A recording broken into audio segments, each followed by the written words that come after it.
মার্কিন যুক্তরাষ্ট্রের ইতিহাসে কালো দিনটি ছিল ২০০১ সালের ১১ই সেপ্টেম্বর। এদিন সকালে কিছু বুঝে ওঠার আগেই ভয়াবহ হামলার মুখোমুখি হয় যুক্তরাষ্ট্র। আর এই ভয়াবহ হামলা চালিয়েছিল আফগানিস্তানে গড়ে ওঠা একটি গোষ্ঠী। এই গোষ্ঠীর সদস্য মার্কিন যুক্তরাষ্ট্রের নাগরিক ও গ্রিন কার্ডধারী হওয়ায় সহজেই দেশটিতে প্রবেশ করে বিমান চালানোর প্রশিক্ষণ নিয়ে ৪টি মার্কিন বিমান ছিনতাইয়ের মাধ্যমে ওয়াশিংটনের ৩টি গুরুত্বপূর্ণ স্থানে হামলা চালায়, যার মধ্যে ২টি হামলা চালানো হয় নিউ ইয়র্কের ওয়ার্ল্ড ট্রেড সেন্টার বা টুইন টাওয়ারে, আর তৃতীয় হামলাটি চালানো হয় ভার্জিনিয়ায় মার্কিন প্রতিরক্ষা সদর দপ্তর পেন্টাগনে। তবে চতুর্থ বিমানটি পেনসিলভেনিয়ায় আছড়ে পড়েছিল, ফলে এই হামলা থেকে রক্ষা পায় হোয়াইট হাউস।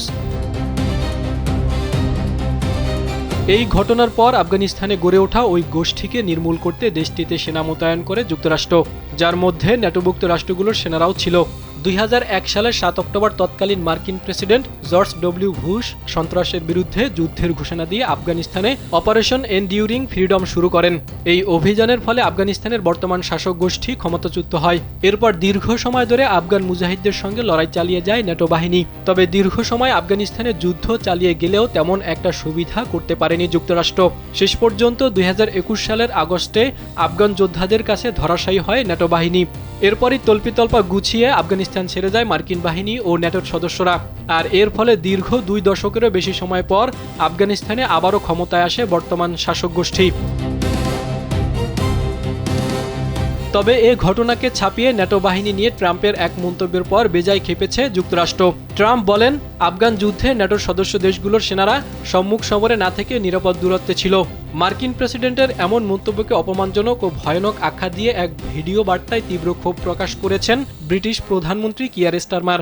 গত বৃহস্পতিবার মার্কিন সংবাদ মাধ্যম ফক্স নিউজকে এক সাক্ষাৎকারে ট্রাম্প বলেন, আফগানিস্তানে ন্যাটোভুক্ত দেশগুলো সেনা পাঠালেও তারা সম্মুখ সমরে সক্রিয় ভূমিকা রাখেনি। তারা সম্মুখ সমর থেকে কিছুটা দূরে নিরাপদ অবস্থানে থাকত। একই সঙ্গে তিনি এও মন্তব্য করেন, যুক্তরাষ্ট্র বিপদে পড়লে ন্যাটোর মিত্ররা হয়তো এগিয়ে আসবে না। এদিকে ট্রাম্পের এই বক্তব্য যুক্তরাজ্যের রাজনৈতিক অঙ্গনে তীব্র প্রতিক্রিয়া সৃষ্টি করেছে। প্রধানমন্ত্রী কিয়ার স্টারমার বলেন, আফগানিস্তানে দায়িত্ব পালনকালে যুক্তরাজ্যের সশস্ত্র বাহিনীর ৪৫৭ জন সদস্য প্রাণ হারিয়েছেন এবং আরও বহু সেনা স্থায়ীভাবে আহত হয়েছেন। তিনি বলেন, এই মন্তব্য শুধু অপমানজনক নয়, এটি ভয়ানকও। যারা স্বজন হারিয়েছেন তাদের জন্য এটি গভীর কষ্টের। তবে ব্রিটিশ প্রধানমন্ত্রীর এই সমালোচনা প্রত্যাখ্যান করেছে হোয়াইট হাউস। ট্রাম্পের পক্ষ নিয়ে হোয়াইট হাউসের মুখপাত্র টেলর রজার্স বলেন, যুক্তরাষ্ট্র ন্যাটোর জন্য অন্য সব দেশের সম্মিলিত অবদানের চেয়েও বেশি করেছে। তাই প্রেসিডেন্ট ট্রাম্প একদম সঠিক কথা বলেছেন। ট্রাম্পের এমন মন্তব্যের প্রতিবাদ জানিয়েছে আফগান যুদ্ধে সরাসরি সম্মুখ সমরে অংশ নেওয়া ব্রিটিশ রাজপরিবারের সদস্য প্রিন্স হ্যারি। তিনি বলেন, আমি সেখানে দায়িত্ব পালন করেছি, অনেক বন্ধুকে হারিয়েছি, হাজার হাজার মানুষের জীবন চিরতরে বদলে গেছে।